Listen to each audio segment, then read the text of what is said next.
내가 너희를 사랑한 것 같이 너희도 서로 사랑하라. 너희가 서로 사랑하면 이로써 모든 사람이 너희가 내 제자인 줄 알리라. 우리 새롭게 또 헌신을 다짐하는 우리 안수 집사님들을 위해서 특별히 선한 능력이 2022년도 한 해를 감싸면서 하나님이 더하시는 우리 충일교회에 세우는 귀한 우리 버팀목 될 수 있도록 우리 안수 집사님들 다시 한번 격려와 축하의 박수 드리도록 하겠습니다. 감사합니다. 네. 먼저 저우 보면서 이렇게 인사했으면 좋겠습니다. 당신 얼굴에 사랑이 피었습니다. 네, 사랑이 피었습니다. 정말 오랜만이죠.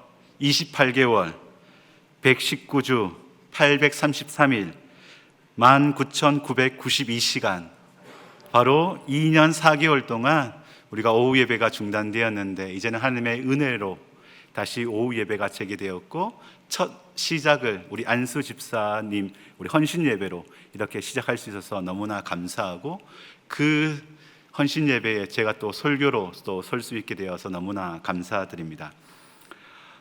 겨울이 가면 봄이 오고 봄이 오면 꽃이 피듯이 사랑이 피어나는 것은 자연스러운 것일까요? 이 질문에 정영욱 작가는 자신의 책 잘했고 잘하고 있고 잘 될 것이다 해서 이렇게 이야기했습니다. 사랑은 아마 숨쉬는 것과 같아.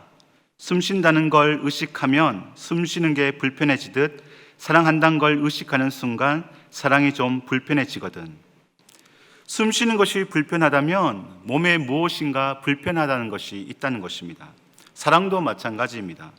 사랑한다는 것을 의식하는 순간 우리에게 뭔가 문제와 불편함이 있다는 것입니다. 그래서 그 사랑은 온전한 사랑이라기보다는 불편한 무엇인가 이물질이 들어간 사랑, 또 다른 말로는 조건적 사랑일 가능성이 높습니다. 그래서 정영욱 작가에게 사랑은 숨쉬는 것과 같이 자연스러운 호흡과 같아야 한다고 말합니다. 이런 자연스러운 사랑을 우리 일상에서는 매일 경험하고 있습니다. 바깥 여름이라는 책에서 김애란 작가는 이렇게 말합니다. 취직 못한 막내놈 밥 해주는 것, 자식 밥 먹이는 일보다 더 중요한 게 뭐요? 취직 못해 방구석에 뒹굴고 있어도 엄마에게 있어서 가장 중요한 일은 그 자식에게 밥을 먹여주는 일입니다. 사랑하니 엄마로서 자연스럽게 행해지는 일인 것입니다. 즉 엄마에게 자식 사랑은 자연스러운 호흡과 같습니다. 그러나 이 사랑이 자연스럽지 않고 불편하게 느껴질 때가 있습니다. 언제일까요? 그 대상이 누구냐에 따라 달라진다는 것입니다. 기독교 아동문학 작가인 건정생 선생님의 이야기입니다. 인간성에 대한 반성문 두 번째에 이런 글이 있습니다. 도목고는 9살, 나는 8살. 2학년인가 도목고가 1학년인 나한테 숙제를 해달라고 자주 찾아왔다. 어느 날 윗집 할머니가 웃으시면서 도목고는 나중에 정생이한테 시집가면 되겠네 했다. 앞집 옆집 이웃 아주머니들이 모두 쳐다보는 데서 도목고가 말했다. 정생이는 얼굴이 못생겨서 싫어요. 50년이 지난 지금도 도목고 생각만 나면 이가 갈린다. 평생을 가난한 자들을 위해, 어린 아이들을 위해 강아지 똥처럼 자신을 내어주는 삶을 살았는데 50년 전 많은 사람들 앞에서 핀찬 들은 그 도목고를 생각한다면 아직도 이가 갈린다고 말합니다. 미워하는 그 대상을 향하여 50년이 지나도 이가 갈리는 것이 바로 인간입니다. 이것이 저와 여러분들의 모습이 아닐까요? 학창시절 괴롭혔던 그 일진을 사랑하는 것은 결코 자연스러운 호흡이 아닙니다. 많은 사람들 앞에서 농담거리 삼았던 그 성도를 사랑한다는 것은 결코 자연스러운 것이 아닙니다. 가진 것 많다고 뻐기며 없는 나를 들먹이며 주눅들게 하는 그 놈을 사랑하는 것은 결코 자연스러운 것이 아닙니다. 자다가도 벌떡 일어나 일을 갈 정도로 나를 무시한 그 사람을 사랑한다는 것은 자연스러운 것이 아닙니다. 취직 못한 놈 막내 놈에게 밥해주는 것 중요한 일이지만 돈 못 벌어오는 남편에게 밥해주는 그 일 또한 자연스러운 일이 아닙니다. 집에 붙어있지 않고 허구한 날 밖에 돌아다니며 쇼핑만 하는 그 아내를 사랑하는 것은 결코 자연스러운 일이 아닙니다. 전화를 해도 받지 않고 카톡을 보내도 읽은 표시가 되어 있는데도 답장하지 않는 그 구역 식구를 사랑한다는 것은 자연스러운 것이 아닙니다. 검은 머리 짐승은 거두는 것이 아니다라는 속담처럼 은혜를 받고도 다시 해를 끼치는 그 사람을 사랑한다는 것은 자연스러운 일이 아닙니다. 이런 대상을 향해 자연스럽게 사랑한다는 것은, 호흡처럼 그를 끌어안는다는 것은 결코 쉬운 일이 아닙니다. 오늘 본문을 한번 보십시오. 예수님이 십자가에 못 박히시기 전 제자들의 발을 씻기고 그들에게 말씀을 전하셨습니다. 그런데 그 발을 씻기고 말씀을 전하는 대상은 결코 자연스럽게 호흡처럼 사랑할 수 있는 대상이 아닙니다. 예수님을 팔려고 나간 가룟 유다가 있으며, 예수님의 십자가 죽음을 이야기하여도 더 큰 자리 차지하기 위하여 서로 싸우는 제자들이 있습니다. 예수님을 결코 부인하지 않겠다고 맹세를 하였지만 어린 여종의 질문에 두려움을 느껴 예수님을 저주하며 배신한, 그리고 도망간 베드로가 있습니다. 이런 자들을 사랑한다는 것은 결코 자연스럽지 않습니다. 그러나 예수님에게는 호흡처럼 이들을 사랑하는 것이 자연스러운 것이었습니다. 한 번도 그들을 원망하지 않았습니다. 한 번도 내가 이렇게 자연스럽게 사랑하니 생색내지 않았습니다. 호흡처럼 자연스럽게 그들을 사랑하였습니다. 그 예수님을 믿고 따라가는 안수 집사님들, 우리 성도님들은 어떠해야 할까요? 꽃이 피는 것이 자연스럽듯이 그리스도인이 어떤 대상을 막론하고 사랑한다는 것은 자연스러움이어야 합니다. 오늘 안수 집사의 헌신 예배를 드리는 모든 안수 집사님에게 이 사랑의 자연스러움이 있기를 축복합니다. 그렇다면 어떻게 하면 우리들이 대상을 막론하고 호흡하듯 봄이 오면 꽃이 피듯이 자연스럽게 사랑을 피울 수 있을까요? 따라해 주시면 감사하겠습니다. 한계라는 감옥에서 벗어나야 합니다. 우리 34절 말씀 함께 읽도록 하겠습니다. 시작. 새 계명을 너희에게 주노니 서로 사랑하라.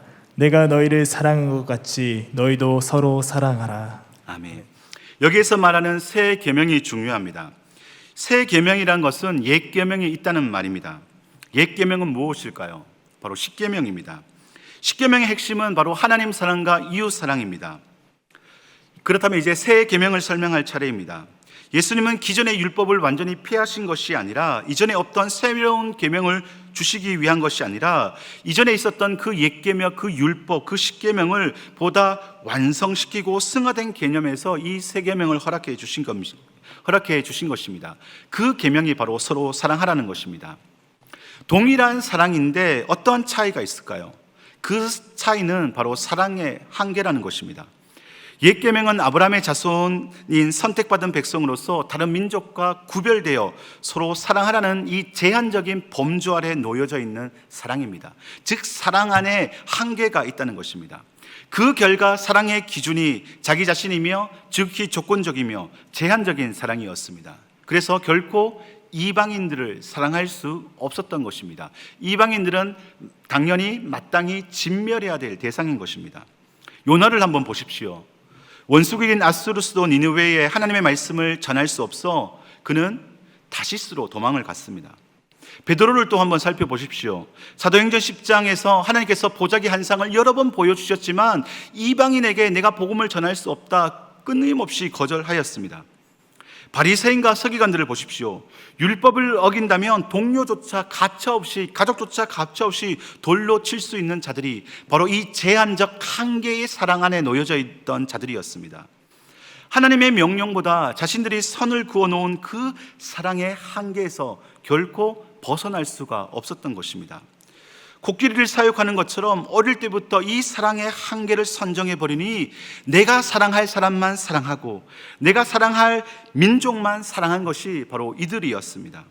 조건적이며 제한적이며 한계의 사랑을 하였던 것입니다.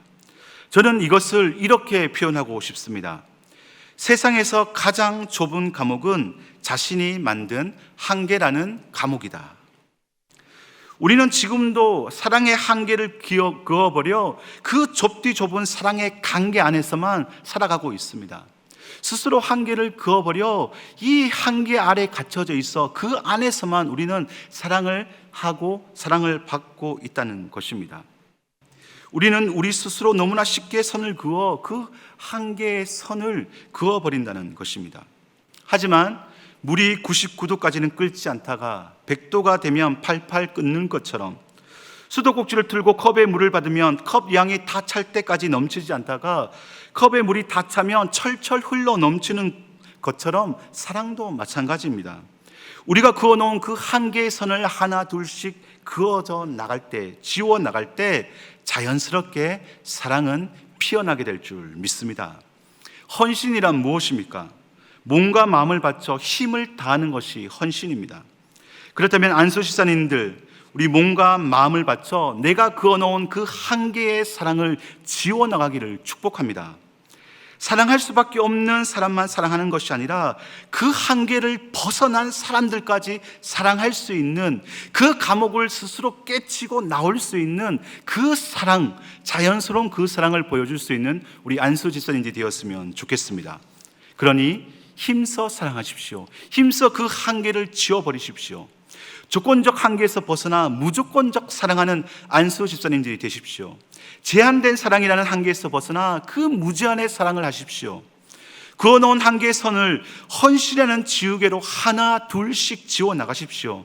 그렇게 될 때 우리 안수 집사님들의 마음속에, 가정 속에, 또 하시는 모든 일들마다 사랑은 피어나게 될 줄 믿습니다. 그래서 호흡하는 것처럼, 의식하지도 않는 것처럼 사랑은 자연스럽게 여러분들 통하여 피어날 것입니다. 두 번째로, 어떻게 하면 우리들이 대상을 막론하고 호흡하듯 봄이 오면 꽃이 피듯이 자연스럽게 사랑을 할 수 있을까요? 따라해 주시면 감사하겠습니다. 반드시 해야 할 명령입니다. 반드시 해야 할 명령입니다. 사랑은 반드시 해야 할 명령이라는 것입니다. 인간은 언제나 익숙함을 추구합니다. 모난 돌이 정을 맞듯이, 튀어나온 못이 망치를 맞듯이 한계를 벗어난다는 것은 인간 심년에 감추어 놓은 그 불안감을 언제든지 돌출시키려 합니다. 그래서 인간은 언제나 익숙함을 원합니다. 이 익숙함이 주는 안정감이 있기 때문입니다. 그래서 익숙한 사람만 사랑합니다. 그러니 편한 사람만 사랑하는 것입니다. 조건을 달고 손을 그은 그 한계 안에 있는, 그 감옥 안에 있는 사람만 사랑한다는 것입니다. 이 사실을 너무나 잘 알고 있는 우리 예수님께서 그래서 우리에게 명령하고 있는 것입니다. 서로 사랑하라. 34절 말씀입니다. 시작. 새 계명을 너희에게 주노니 서로 사랑하라. 내가 너희를 사랑한 것 같이 너희도 서로 사랑하라. 아멘. 서로 사랑하라, 서로 사랑하라. 두 번 강조하여 반복하면서 얼마나 이 사랑이 중요한지 우리에게 말씀해 주고 있는 것입니다. 신호 위반이라는 교통명령 체계를 지키지 않으면 우리는 벌금을 받습니다. 예수님 다음으로 진리라는 아내의 말을 듣지 않는다면 우리는 밥도 제대로 먹을 수 없습니다. 하물며 만왕의 왕 되시는 예수님의 명령을 어길 사람이 어디에 있겠습니까? 피하고 싶고 하기 싫고 내 편한 사람만 사랑하는 것이 아니라 반드시 해야 할 명령이 바로 조건 없이 한계를 긋지 않고 그 한계를 뛰어넘는 사랑을 하라는 것입니다. 그래서 계속해서 우리 예수님 명령하고 있습니다. 서로 사랑하라. 좌우 보면서 이렇게 인사하면 좋겠습니다. 반드시 사랑하겠습니다. 다시 또 이렇게 인사했으면 좋겠습니다. 반드시 당신을 사랑하고 말겠습니다. 명령입니다. 명령입니다. 네, 명령입니다. 반드시 사랑해야 합니다. 왜 이렇게 우리 예수님은 강조할까요? 요한일서 3장 10절 14절에서 그 이유를 이렇게 설명합니다. 시작. 이러므로 하나님의 자녀들과 마귀의 자녀들이 드러난 무릇 이를 행하지 아니하는 자나 또는 그 형제를 사랑하지 아니하는 자는 하나님께 속하지 아니하리라. 우리는 형제를 사랑함으로 사망에서 옮겨 생명으로 들어간 줄을 알거니와 사랑하지 아니하는 자는 사망에 머물러 있느니라. 아멘. 사랑하지 않으면 하나님께 속한 자가 아니라고 말합니다. 그리고 그 사람은 사망에 머물러 있는 자라 말씀하고 있기 때문입니다. 이 얼마나 무서운 말씀입니까? 나 편한 사랑을 뛰어넘어 한계를 지우고 벗어나 사랑할 수 없는 사람을 사랑할 때 우리는 하나님의 자녀가 되었음을 확증하고 확인할 수 있다는 것입니다. 사망의 그늘에 머물러 있는 자가 아니라 생명으로 들어간 자로 우리가 확인할 수 있다는 것입니다. 언제요? 서로 사랑할 때. 그 사랑은 한계를 그어놓은 그 감옥 안에서 내 편한 사람만 사랑하는 것이 아니라 그 한계를, 그 선을 벗어난 사람까지 사랑할 때 가능하다는 것입니다. 그러니 우리 예수님이 명령하고 있는 것입니다. 서로 사랑하라.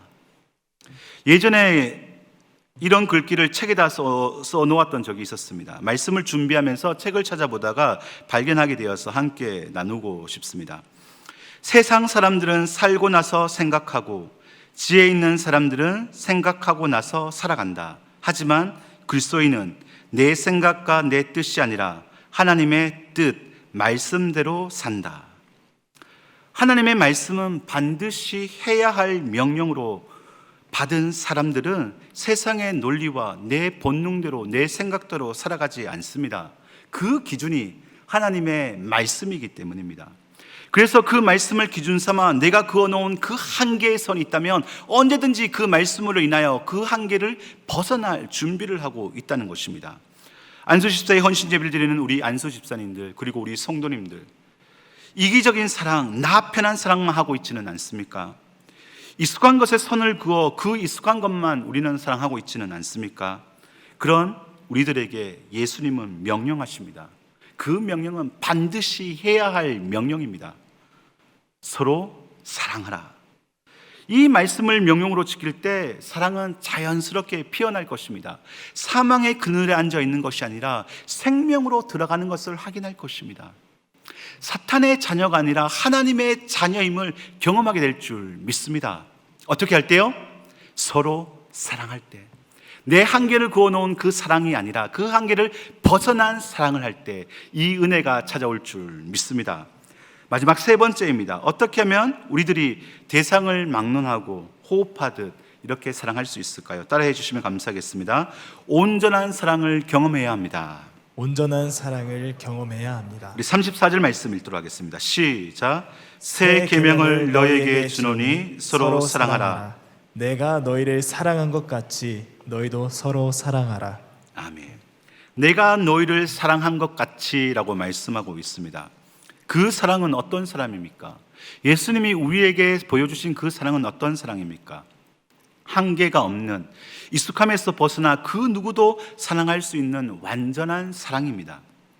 예수님의 모습을 한번 보십시오. 발 씻는 일은 종이 해야 할 일인데도 불구하고 스승인 예수님이 몸소 그 제자들에게 보여주셨습니다. 자신을 팔 그 제자 가룟 유다를 저주하는 것이 아니라 안타까운 눈으로, 시선으로 그를 바라보았습니다. 그리고 이렇게 말씀하셨습니다. 31절 말씀입니다. 시작. 그가 나간 후에 예수께서 이르시되 지금 인자가 영광을 받았고 하나님도 인자로 말미암아 영광을 받으셨도다. 아멘. 예수님을 지금 배신하고 가룟 유다가 지금 제사장들에게 예수님을 팔러 갔습니다. 그런데 자신을 배신한 그 행위를 향하여 예수님은 죽일 놈이라 이야기하고 있지 않습니다. 뭐라고 이야기합니까? 영광을 받을 때가 왔다라고 이야기하고 있습니다. 그 일을 통하여 영광을 받았다라고 말하고 있습니다. 어떻게 이런 고백이 가능할까요? 어떻게 이런 사랑이 가능할까요? 요한일서 4장 8절이 이렇게 말씀하고 있습니다. 시작. 사랑하지 아니하는 자는 하나님을 알지 못하나니 이는 하나님은 사랑이십니다. 아멘. 하나님은 사랑이시기 때문입니다. 하나님은 사랑 그 자체이십니다. 덜고 부족한 것이 아니라 그 사랑 자체이십니다. 온전한 사랑, 완전한 사랑을 보여줄 수 있는 분이 바로 우리 유일하신 하나님이시며 그 하나님과 동일한 위격을 가지신 성자 예수님만이 바로 이 온전한 사랑을 우리에게 보여줄 수 있습니다. 그러니 자신을 팔러 간 가룟 유다를 통하여 저주가 아니라 그의 배신으로 인해 인자가 영광 받았다라고 말씀하고 있는 것입니다. 우리들 또한 예수님같이 이런 사랑을 할 수 있습니다. 왜요? 예수님이 명령하셨기 때문입니다. 불가능하기에 명령한 것이 아니라 가능하기에 예수님이 보여주신 이 온전한 사랑을 우리도 할 수 있다는 것입니다. 언제일까요? 그것은 바로 예수님이 우리를 사랑한 것 같이 우리가 그 사랑을 할 때입니다. 그 사랑을 우리가 하게 될 때 예수님이 나에게 보여주신 그 완전한 사랑이 어떠한 것인지 우리는 완전히 체험할 수 있다는 것입니다. 온전하다는 것은 완전하다는 것입니다. 완전하다는 것은 부족함이 없다는 것입니다. 우리가 그 사랑을 행하기 시작할 때 예수님이 나에게 보여주신 그 사랑이 얼마나 큰지 우리가 직접 경험할 수 있다는 사실입니다. 정종영 시인의 시 방문객의 일부입니다. 사람이 온다는 건 실은 어마어마한 일이다. 그는 그의 과거와 현재와 그리고 그의 미래와 함께 오기 때문이다. 한 사람의 일생이 오기 때문이다. 부서지기 쉬운, 그래서 부서지기도 했을 마음이 오는 것이다. 이 온전한 사랑을 우리가 경험하고 행하게 될 때 한 사람을 주어진 그 현상과 단편, 외모와 조건만을 보지 않습니다. 그 사람에게 있을 과거, 그리고 현재, 미래를 함께 볼 수 있는 눈이 생겨났기 때문입니다.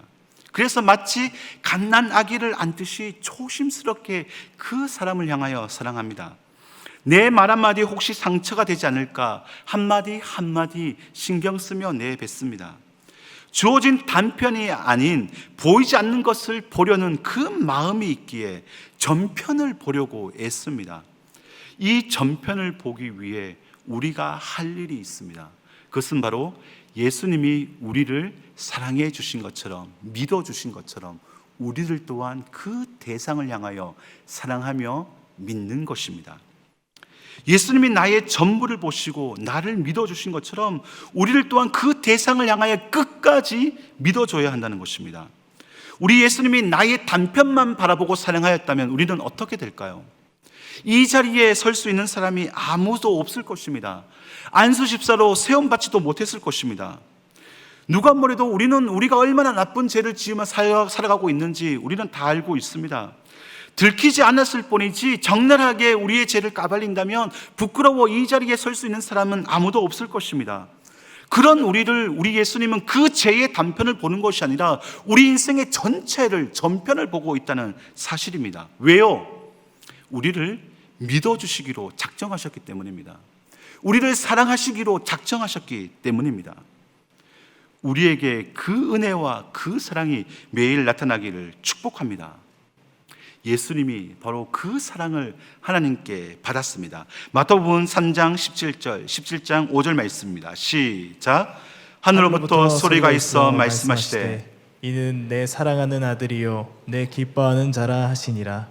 말할 때 호련히 빛난 구름이 그들을 덮으며 구름 속에서 소리가 나서 이르시되 이는 내 사랑하는 아들이요 내 기뻐하는 자니 너희는 그의 말을 들으라 하시니라. 아멘. 공생애를 시작하시기 전 세례를 받으신 후 하나님께서 완전한 사랑을 예수님께 확인시켜 주셨습니다. 순환을 당하기 전 변화산에서 다시 한번 하나님의 완전한 사랑을 확인시켜 주셨습니다. 그리고 예수님이 그 사랑을 제자들에게 행하기 시작할 때 그 예수님의 그 사랑은 결코 빈말이 아님을 우리 예수님이 경험하셨던 것입니다. 우리들 또한 마찬가지입니다. 불완전한 우리들에게 인간이 믿어주는 것은 결코 자연스러운 일이 아닙니다. 너무나 힘듭니다. 계속해서 나의 익숙함의 그 한계 속에서 두려워려 하고 있기 때문입니다. 지금 눈에 들어오는 그 단편이 전부라 생각하며 우리는 살아왔고 그것이 그 사람을 증명하고 있다라고 우리는 착각하고 있기 때문입니다. 그 사람을 사랑한다는 것, 믿는다는 것은 우리에게는 너무나 가혹한 일이라 생각합니다. 하나님은 보이지 않는데 그 전부를 사랑하라 말씀하시니 그 사랑은 결코 자연스러운 사랑이 아닌 부자연스러운 사랑으로 우리는 받아들일 수밖에 없다는 것입니다. 하지만 하나님의 온전한 사랑을 경험하고 그 온전한 사랑을 우리 예수님이 우리에게 주셨을 때 확인하셨던 것처럼 우리들 또한 힘들고 어렵지만 그 사랑을 행하며 나갈 때 예수님이 나를 얼마나 온전히 전편을 사랑해 주셨는지 우리가 확인하고 경험할 수 있다는 사실입니다. 그리고 그렇게 사랑하는 자들에게 하나님은 이러한 은혜와 영광을 허락해 주십니다. 35절 말씀입니다. 시작. 너희가 서로 사랑하면 이로써 모든 사람이 너희가 내 제자인 줄 알리라. 아멘. 우리가 제자라고 밝히지도 않아도 됩니다. 우리가 그리스도인이라 말하지 않아도 됩니다. 세상은 언제나 한계 아래서 사랑할 사람만, 내 편한 사람만, 이기적 사람만, 조건적 사랑만 하고 있기 때문입니다. 그러나 그 한계를 벗어나 완전한 사랑을 우리가 행하기 시작할 때 저 사람은 예수 믿는 사람이구나, 저 사람은 예수님의 제자이구나, 우리가 알리는 것이 아니라 그들이 당연히 알아 하나님께 영광을 올려드린다는 사실입니다. 우리 안수집사님들, 이 사랑을 단단히 붙잡기를 축복합니다. 이 사랑을 오늘도 날마다 경험하여 하나님이 나를 얼마나 사랑하시는지를 경험할 수 있는 우리 안수집사님들, 그리고 우리 성도님들 되기를 축복합니다. 말씀을 준비하면서 이 말씀을 어떻게 마무리할까 생각하다가 시를 하나 쓰게 되었습니다. 시 제목은 사랑이 피었습니다. 물기 하나 없이 메말라 갈라져 버린 논처럼 세상살이 힘겨워 넘어지고 엎어져 깨진 마음은 날카로운 칼날 되어 누구든지 다가오면 베어버릴 준비를 하고 있습니다. 봄이 와 꽃은 꽃을 피우기 위해 준비하는데 나는 아직 사랑을 피우지 못했습니다. 다른 사람 미워하는 데는 자신이 있어 미운 얼굴 매일 거울 보면서 보고 있으며 배고픈 것보다 배 아픈 것이 더 아프기에 그 아픔 달래려 질투로 요기하고 있고 눈싸움이라도 꼭 이겨야 직성이 풀리는 분노의 마음으로 날마다 상대를 짓이기고 있습니다. 요셉의 꿈은 고난을 통해 피어나듯이 그냥 피어나는 꿈은 없습니다. 사랑도 마찬가지입니다. 그냥 피어나는 사랑은 없습니다. 서러움의 눈물 한 바가지, 소리조차 낼 수 없는 아픔의 시간, 가슴 아파 잠 뒤척인 쓰라린 밤, 사랑하는 만큼 영혼과 마음이 자라듯 이 모든 것을 사랑하는 시간이 지나야 사랑을 피울 수 있습니다. 아무리 혹독한 겨울일지라도 오는 봄은 막을 수 없고 반드시 피어야 할 생명줄 이어가는 꽃들 또한 막을 수 없듯이 모든 것을 사랑하는 자의 사랑은 막을 수 없습니다. 그래서 오늘도 사랑이 피었습니다. 사랑하는 사람의 삶은 사라지지 않고 쌓이는 법입니다. 안수 집사로 택함 받았다는 것은 그동안 사랑이 쌓이고 쌓여 피운 꽃이라 저는 생각합니다. 성도를 사랑하고 교회를 사랑하고 예수님을 사랑한 그 사랑이 쌓인 그 결과가 안수 집사라는 꽃으로 피었던 것입니다. 안수 집사의 헌신 예배를 드리시는 우리 충일교회 안수 집사님들, 그리고 우리 성도님들, 숨을 자연스럽게 쉬듯이 사랑 또한 자연스럽게 피우기를 원하십니까? 우리 성도님들도 그 사랑을 우리 인생 가운데 피우기를 원하십니까? 그렇다면 한계라는 그 감옥에서 벗어나십시오. 익숙함과 안정감을 찾아가는 우리의 간성에서 벗어나 반드시 해야 할 명령이 바로 사랑임을 기억하십시오. 그리고 예수님이 보여주신 그 사랑을 기억하며 우리 또한 사랑할 때 예수님의 완전한 사랑은 얼마나 큰지 경험할 수 있을 것입니다. 그 사람은 반드시 그 사랑이 쌓이고 쌓여 먼지처럼 사라지는 것이 아니라 사랑의 꽃으로 피어나게 될 줄 믿습니다.